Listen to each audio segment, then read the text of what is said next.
تین مسئلے آپ کی خدمت میں غیبت کے حوالے سے عرض ہوں گے۔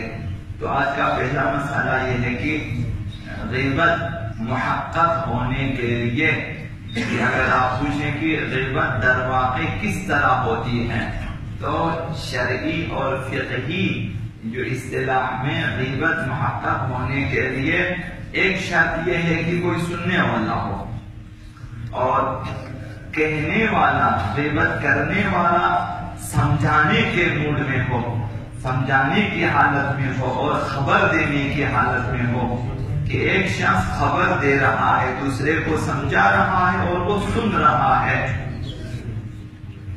تو اور خبر دینے کا ارادہ رکھتا ہو یا سمجھانے اور خبر دینے کے حکم میں ہو، لکھ رہا ہے اشاروں سے، جس طرح سے بھی وہ بیان کر رہا ہے کسی سننے والے کو۔ تو یہ پہلا مسئلہ ہے کہ کوئی سننے والا ہو اور کہنے والا بھی اس حالت، اس ارادے سے اس کو میں نے بتانا ہے، خبر دینا ہے اور اسے سمجھانا ہے۔ دوسرا مسئلہ یہ ہے کہ غیبت کے محقق ہونے کے لیے ضروری ہے کہ جس کی غیبت کی جا رہی ہے اسے معین کرے، اس وقت غیبت محقق ہو جائے گی۔ اگر معین نہ کرے پھر غیبت نہیں ہے۔ کوئی اور گناہ ہو سکتا ہے لیکن وہ غیبت نہیں ہے۔ مثلا اگر کہیں کہ اس شہر میں جو ہے ایک شخص ڈرپوک ہے، ایک شخص جاہل ہے، شہر میں کہ ایک شہر کو آپ معین کریں اس میں، تو یہ غیبت نہیں ہو سکتی ہے کیونکہ وہاں شخص معین نہیں ہے۔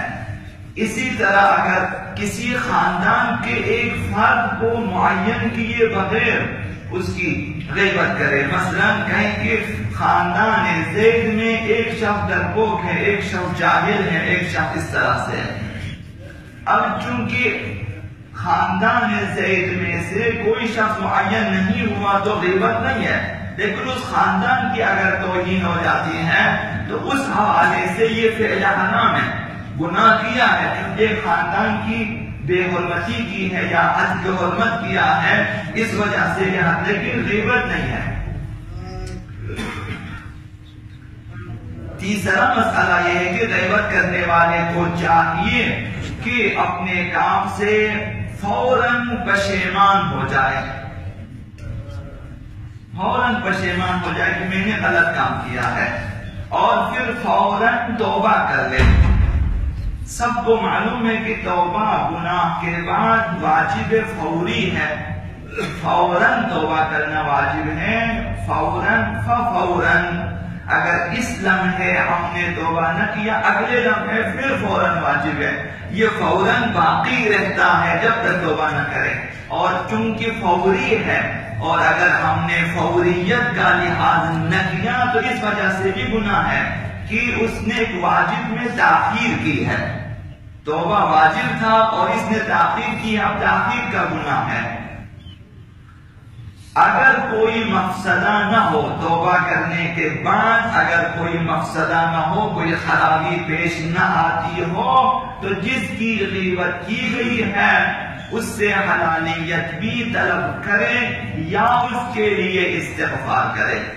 خیر حلالیت طلب کرنے میں خرابی پیش آ سکتی ہے کہ اگر آپ جائیں اس شخص کو بتا دیں کہ میں نے آپ کی فلاں فلاں فلاں قسم کی غیبتیں کی ہیں، مجھے بخش دیں، اس کا دل خراب ہو سکتا ہے، اس کا پارا چڑھ سکتا ہے، وہ کچھ بول سکتا ہے، تو خرابی پیدا ہو سکتی ہے، لیکن استغفار میں خرابی پیدا نہیں ہو سکتی۔ آپ اپنی نمازوں کے بعد، نماز شب کے بعد جب بھی آپ کو یاد آ جائے یا اگر وہ اس دنیا میں نہ ہو تو اس کے لیے استغفار، توبہ، فاتحہ وغیرہ وغیرہ اس کے لیے بھی کریں اور اپنے لیے بھی کہ خدایا میں نے فلاں شخص کی مثلا غیبت کی ہے، اس سے بھی بخش دیں اور مجھے بھی بخش دیں، یہ واجب ہے کہ اپنے لیے بھی استغفار کریں اور اس کے لیے بھی، پھر خود توبہ بھی کرنے کی، آئندہ غیبت نہ کرنے کا عہد کرتے ہیں۔ شریعت میں اور علم اخلاق میں جب کسی مومن کی غیر موجودگی میں اس کے نقائص اور اس کے عیوب بیان کر دیے جائیں اور کوئی سن لے، کوئی سننے والا ہے اور ایک شخص بیان کرتا ہے تو یہ برائی، یہ غیبت ہے، اور تیسرا شخص جس کی عیوب ہم بیان کریں اس سے وہ چیزیں بری لگتی ہوں. یہ 3 شرائط ہیں. غیبت کے ایک بولنے والا ہو، ایک سننے والا ہو، اور تیسرا شخص اس کے بارے میں خبر دی جائے، نقائص بیان کیے جائیں کہ اگر وہ سنے تو اس سے یہ چیزیں بری لگتی ہیں. یہ اس کا غیبت ہے. یہ برائی اور یہ غیبت چاہے اس کے اخلاقی امور میں ہو، چاہے اس کے اعتقادی امور میں ہو، اس کے جسم کے نقائص بیان کریں یا اس کے گھر اور حسب و نسب کے نقائص بیان کریں، تمام غیبت میں شامل ہے. جیسا کہ آپ کے علم میں ہے حضرت آقا رسول خدا صلی اللہ علیہ وسلم نے حضرت عائشہ کی روایت ہے کہ ایک خاتون آئی پیغمبر اسلام کے بعد، جب وہ جانے لگی تو حضرت عائشہ نے فرمایا کہ میں نے اشارے سے سمجھایا کہ اس کا قد چھوٹا ہے، پس قد ہے. تو پیغمبر اسلام نے فرمایا تم نے اس کی غیبت اشارہ کیا. یہاں پہ مثلا ہاتھ سے اشارہ کرتے ہیں قد چھوٹا ہے، یہ غیبت ہے. تو ضروری نہیں کہ زبان سے کیا جائے، اگر اشاروں سے بھی غیبت ہو تو جسمانی نقائص بھی اگر بیان کریں قد چھوٹا ہے. مثلا اگر لمبا قد ہے تو اس کے لیے کوئی مثلا نام دے دیتے ہیں جس کا قد اس طرح سے، یہ تمام غیبت ہے. حضرت آقا رسول خدا صلی اللہ علیہ وآلہ وسلم ارشاد فرمائے اتدرون ما الغیبہ، کہ خود حدیث مبارکہ میں کہ تمہیں معلوم ہے کہ غیبت کیا چیز ہے؟ تو قالوا اللہ ورسولہ اعلم، لوگوں نے کہا خدا اور اس کا رسول بہتر جانتا ہے. آپ فرمائیں قال ذکرک اخاک بما یکرہ، تمہارا اپنے مومن بھائی کی وہ باتیں بیان کرنا جو اسے بری لگتی ہیں، یہ غیبت ہے. قیل ارأیت ان کان فی اخی ما اقول، فرمایا کہ اگر وہ باتیں اس میرے مومن بھائی کے اندر وہ عیوب موجود ہوں تب یہ غیبت ہے. تو فرمایا ان کان فی ما تقول فقد اغتبت، اگر وہ باتیں اس میں موجود ہیں تو تم نے غیبت کی ہے. وَإِن لَمْ يَكُنْ فِيهِ مَا تَقُولُ فَقَدْ بَهَّتَّ، اگر وہ باتیں اس میں موجود نہ ہو تو تہمت باندھا ہے تم نے. تو یہ کہ جو لوگوں کے پاس عام بہانے ہوتے میں نے سچ کہا ہے، اس سچ کے ذیل میں اتنے سارے گناہ کر لیتے کہ میں نے سچ کہا، میں نے خود دیکھا ہے. یہی تو حرام ہے کہ آپ نے خود دیکھا ہے، یہی تو حرام ہے کہ آپ نے سچ مجھ اس کے عیوب بیان کر دیا ہے. اگر جھوٹ موٹ اس کے عیوب بیان کریں گے تو اور گناہ ہے کہ آپ نے تہمت بھی لگا دی ہے اس کے اوپر. حضرت آقا امیر المومنین علی بن ابی طالب علیہ السلام نے ارشاد فرمایا کہ ایاک والغیبہ، تو اس پہ لازم ہے کہ غیبت سے پرہیز کریں. فإنہا تمقتک الی اللہ والناس، یہ تمہیں خدا کو بھی تمہارا دشمن بنا دے گا اور لوگوں کو بھی تمہارے دشمن بنا دے گا.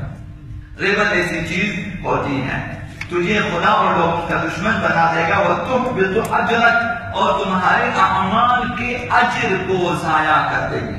غیبت ایسی چیز ہے، ہم نے غیبتیں کی، بہت ساری حدیثیں موجود ہیں. قیامت کے دن ایک شخص آتا ہے اپنے نام اعمال کو دیکھنے پر کہتا ہے خدا یہ میرا نام اعمال نہیں، میرے سارے اعمال اس میں ہے ہی نہیں ہے، یہ میرا نہیں ہے، کسی اور کا ہوگا.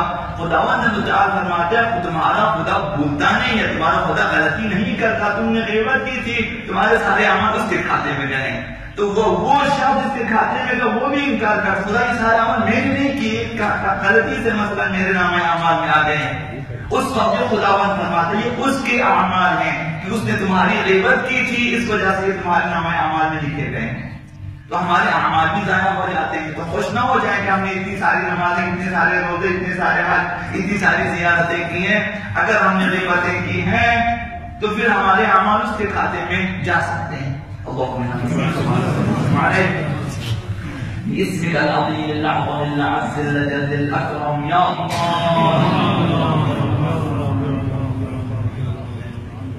یا رحمان یا رحیم یا مقلب القلوب ثبت قلوبنا على دينك. اللهم اهدنا من عندك واغفر علينا من فضلك وانشر علينا من رحمتك وانزل علينا من بركاتك بحق محمد وآله الطيبين الطاهرين. اللهم رحم المؤمنين والمؤمنات، رحم الله من يقرأ الفاتحة مع الصلوات.